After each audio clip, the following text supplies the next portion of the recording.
Baik, bismillahirrahmanirrahim. Assalamualaikum warahmatullahi wabarakatuh. Saudara-saudara, pada kesempatan kali ini kita telah ataupun pemakalah telah membahas makalah yang berjudul akhlak dan pembagiannya. Kemudian sudah kita diskusikan apa itu akhlak, bagaimana akhlak yang baik dan buruk, bagaimana kemudian orang berakhlak itu, apa penyebab orang tidak berakhlak dan lain sebagainya.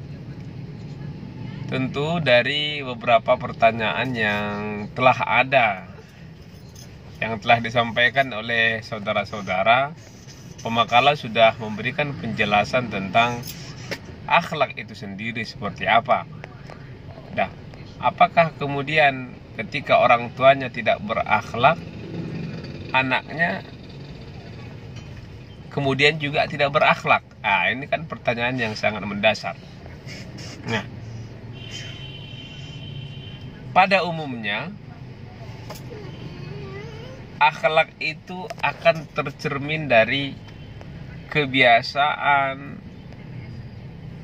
kondisi, dan situasi di mana kita berada. Tapi kemudian itu tidak semua seperti itu. Ada orang yang hidup di lingkungan yang tidak baik, berakhlak baik. Ada orang yang hidup di tempat yang baik tapi tidak berakhlak baik. Faktor lingkungan kemudian menentukan apakah kita berakhlak baik dan tidak berakhlak baik, itu iya. Kemudian faktor keluarga juga iya. Tapi kalau ditanya apakah kemudian keluarganya berakhlak, anaknya akan berakhlak, bisa jadi iya, bisa jadi tidak. Apakah kemudian keluarganya tidak berakhlak, anaknya berakhlak, bisa jadi berakhlak, bisa jadi tidak. Nah, berkaitan dengan pembentukan akhlak ini, kemudian seperti yang disampaikan oleh pemakalah dan kita diskusikan dan juga kita rasakan bersama bahwa tidak serta-merta faktor lingkungan, tapi mempengaruhi juga iya. Keturunan, gen, bisa jadi juga iya. Tapi yang paling pasti adalah untuk membentuk karakter kepribadian itu didukung oleh lingkungan, didukung oleh keluarga. Maka dari itu, untuk pembentukan akhlak yang baik bagi anak kita, dimulailah dari keluarga kita masing-masing.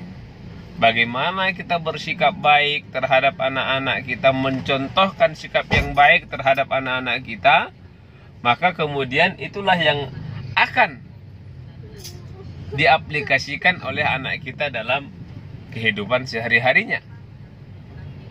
Bagaimana kita bersikap lembut, bagaimana kita bersikap bersikap mencerminkan kebaikan, itulah yang akan dicontoh oleh anak-anak kita. Lingkungan juga mempengaruhi.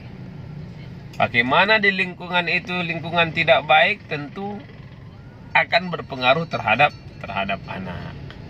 Jadi saudara-saudara, perlu kita tegaskan kembali, demi untuk membangun sebuah karakter, demi untuk membangun sebuah akhlak yang baik, tentu dibutuhkan dukungan keluarga, kawan-kawan yang baik, teman-teman yang baik, sahabat-sahabat yang baik, lingkungan yang baik, maka akan lahirlah akhlak yang baik, karakter yang baik, tingkah laku yang baik. Maka sering ada istilah, kalau kita berkawan sama penjahat, maka kita itu ikut menjadi penjahat. Kalau kita berkawan sama pemabuk, maka kita ikut terbawa-bawa akhlaknya, misal bukan akhlaknya, minimal kita terbawa-bawa temannya pemabuk. Itu pasti. Maka dalam kondisi seperti ini, misalnya dalam pembentukan akhlak, apakah kemudian kita memperhatikan kalau kita katakan lingkungan, keluarga itu pasti. Karena cerminan akhlak yang baik itu pasti berasal dari keluarga. Cerminan akhlak yang baik itu pasti berasal dari lingkungan, itu pasti. Maka dari itu kita supaya berakhlak baik, berkawanlah dengan orang yang baik. Supaya berakhlak yang terpuji, berkawanlah dengan orang yang baik. Supaya berakhlak baik, hiduplah di lingkungan yang baik. Karena seperti yang kita katakan tadi, faktor lingkungan kemudian juga akan menentukan, akan membuat orang yang tadinya baik berubah menjadi tidak baik. Yang tadinya dia tukang salat, kemudian setelah berkawan sama orang yang tidak pernah sholat, jadi dia terbawa-bawa tidak ikut sholat. Maka faktor lingkungan, faktor keluarga kemudian sangat menentukan anak itu, kita itu baik atau tidak. Nah, jadi itu penting. Kemudian pertanyaannya, apakah faktor keturunan membuat orang tidak baik? Ini kalau faktor keturunan kemudian bisa jadi iya, bisa jadi tidak. Tapi kita tidak boleh langsung menjustifikasi bahwa ketika ayahnya seorang pemabuk, pezina dan lain sebagainya itu anaknya kan begitu. Tidak. Jadi banyak dulu contoh-contoh Nabi yang ayahnya seperti Nabi Ibrahim, yang ayahnya penyembah berhala, tapi tidak kemudian Nabi Ibrahim menjadi penyembah berhala. Kemudian ada juga yang lain, contoh-contoh nabi-nabi yang mempunyai anak yang tidak baik. Contohnya siapa? Misalnya Nabi Nuh, anaknya Kan'an yang melawan, yang tidak berakhlak baik. Kemudian banyak lagi contoh-contoh yang lain yang bisa kita jadikan referensi terkait tentang apakah kemudian akhlak itu berdasarkan kepada keturunan atau tidak. Tapi yang pasti adalah akhlak itu tercermin, akhlak itu adalah seperti yang kita sampaikan tadi, bahwa ini tidak serta-merta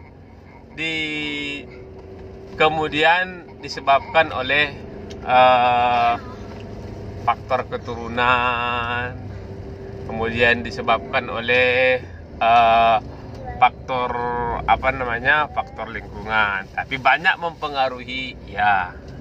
Saya pikir itu ya berkaitan dengan akhlak yang kita bahas pada hari ini.